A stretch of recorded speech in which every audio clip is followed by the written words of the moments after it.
कि अगर आज मैं यहाँ भोजन करता रहा तो इतिहास यही लिखेगा कि एक राजपूत राजा ने मदद मांगी और ब्राह्मण बाजीराव बल्लाळ भोजन करता रह गया।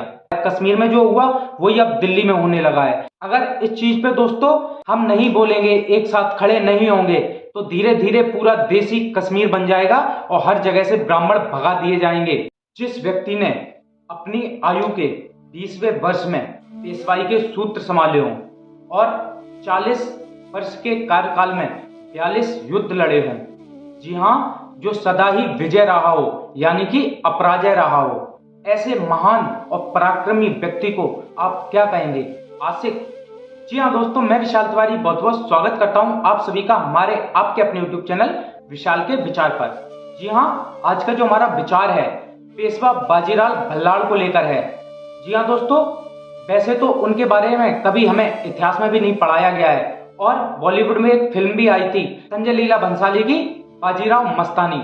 उसमें तो दोस्तों जो दिखाया गया है, उसमें जिस तरह से बाजीराव को पेश किया गया है, केवल उसमें उन्हें एक आशिक बना के रख दिया गया है। जिस तरह से वो पूरी फिल्म में मस्तानी के पीछे घूमते रहते हैं, लेकिन असल में दोस्तों सत्य में क्या इतिहास में ऐसे ही थे बाजीराव?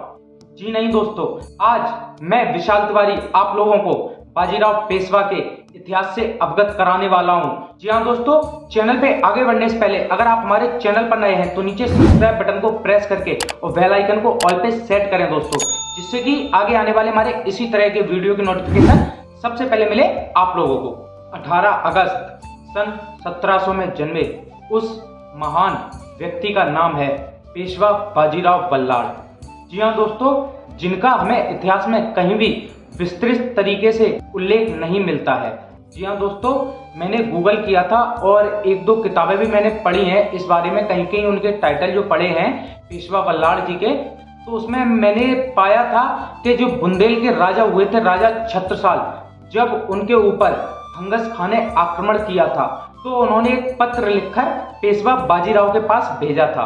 तो राजा छत्रसाल ने जो पत्र लिखा था, तो वो पत्र बाजीराव पेशवा का जो सेनापति था वो खड़े होकर जब पढ़ने लगा तो उस पत्र में जो लिखा हुआ था, जो गति ग्रह गजेंद्र की सो गति भई है आज, बाजी जात बुंदेल की बाजी राखो लाज। जी हाँ दोस्तों, यानी कि उस पत्र में छत्रसाल ने ऐसा लिखा था कि जब एक बड़े हाथी का पैर किसी बड़े मगरमच्छ के मुंह में चला जाता है, जो हालत उस हाथी की होती है उस टाइम, वही हालत आज बुंदेल की है। बाजीराव आकर मेरी रक्षा कीजिए, मुझे बचाइए। जी हाँ दोस्तों, यह पत्र पाते ही और सुनते ही बाजीराव पेशवा ने अपनी जो भोजन की थाली थी, भोजन वो कर रहे थे, वो थाली को तुरंत ही खिसका दिया। जी हाँ, और वहां से वो चल पड़े।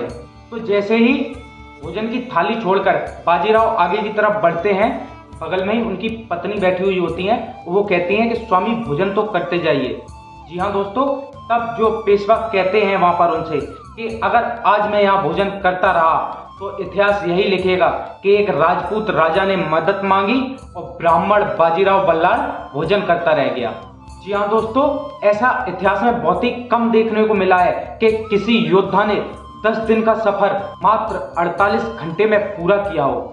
जी हाँ, अपने 500 घोड़ों के साथ और अपने सैनिकों के साथ पेशवा बाजीराव बल्लाळ पुणे से लेकर बुंदेला दोस्तों केवल 48 घंटे में पहुंचकर और फंगस खान के सर धड़ से अलग करने के बाद दिल्ली की तरफ कूच करते हुए 3 दिन तक दोस्तों जरा सोचिए दिल्ली को घेर के रखा था। जी हाँ दोस्तों, जैसा कि मैंने इंटरनेट पे पढ़ा था, उसमें जानकारी मुझे मिली है कि जो उस समय के दिल्ली के सुल्तान थे, शासक थे दिल्ली में जो, तो वो भी अपने लाल किले में जो गुप्त कोई तहखाना था उसमें दोस्तों वो छुप गए थे, क्योंकि उन्हें खबर मिल चुकी थी कि बाजीराव दिल्ली की सीमा पर आ चुके हैं। जी हाँ दोस्तों, दिल्ली में आज जिस जगह वर्तमान में ताल कटोरा स्टेडियम बना है, उसी जगह पर बाजीराव बल्लाळ ने अपना तंबू लगाया था और अपनी सेना को रुकाया था। जी हाँ, दिल्ली से वापस लौटकर बाजीराव पुणे आ गए और राजा छत्रसाल का राज बुंदेल पे फिर से कायम हो गया।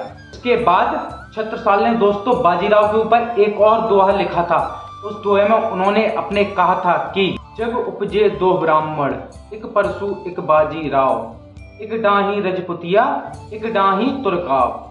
जी हाँ दोस्तों, उसके बाद भी छत्रसाल ने बाजीराव को लेकर यह दोहा लिखा था कि जग में दो ही ब्राह्मण उपजे हैं, दो ही ब्राह्मण पैदा हुआ है, या तो एक परशुराम या दूसरे बाजीराव बल्लाळ। जी हाँ दोस्तों, बाजीराव का इतिहास इतना ही नहीं, बहुत ही गौरवशाली इतिहास रहा है। अगर आप लोग काशी जाते हैं तो काशी में बाजीराव के नाम का एक घाट मिलेगा आप लोगों को।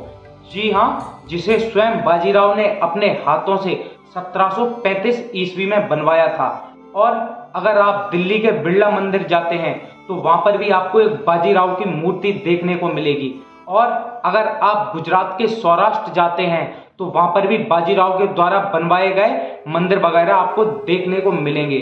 जी हाँ दोस्तों, यहाँ तक कि अगर पुणे भी आप जा रहे हैं तो वहां पर भी आपको आईना महल, शनिवार बाड़ा, पता ही नहीं कितने स्मारक और किले बनवाए थे बाजीराव बल्लाळ ने। जी हाँ दोस्तों, बाजीराव पेशवा लू लगने के कारण कम उम्र में न चल बसते तो ना ही नादिर शाह और ना ही अहमद शाह अब्दाली हावी हो पाते, बल्कि दोस्तों ना ही कभी भारत में अंग्रेज आ पाते और ना ही पुर्तगाली, ये जितनी भी पश्चिमी देशों ने आकर हमारे ऊपर राज किया था, हमें गुलाम बना के रखा था, कोई भी नहीं आ पाता।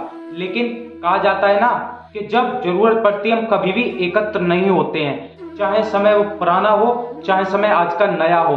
आज भी चारों साइड इंटरनेट और टीवी पर भी दोस्तों मैं देखता रहता हूं, जैसे वीडियो आते रहते हैं। अभी हाल ही में आया था दिल्ली के जेएनयू कॉलेज में भी दोस्तों लिखा गया था, ब्राह्मण गो बैक, पंडित भाग जाओ।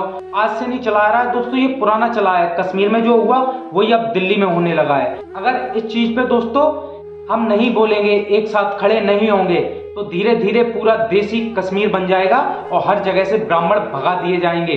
जी हाँ दोस्तों, 28 अप्रैल 1740 में उस महान पराक्रमी योद्धा बाजीराव बल्लाळ ने मध्य प्रदेश के पास अपने प्राण त्याग दिए। तो चलिए दोस्तों, आप लोगों को अगर हमारा यह वीडियो अच्छा लगा हो तो वीडियो को एक लाइक करें। और हाँ, अगर आप हमारे चैनल पर नए हैं तो नीचे सब्सक्राइब बटन को प्रेस करके और उसे बेल आइकन पे ऑल को सेट करें दोस्तों, जिससे कि भविष्य में आने वाले हमारे हर वीडियो की नोटिफिकेशन सबसे पहले मिले आप लोगों को। चलिए दोस्तों, मिलते हैं आपसे फिर किसी अगली जानकारी के साथ। तब तक के लिए धन्यवाद।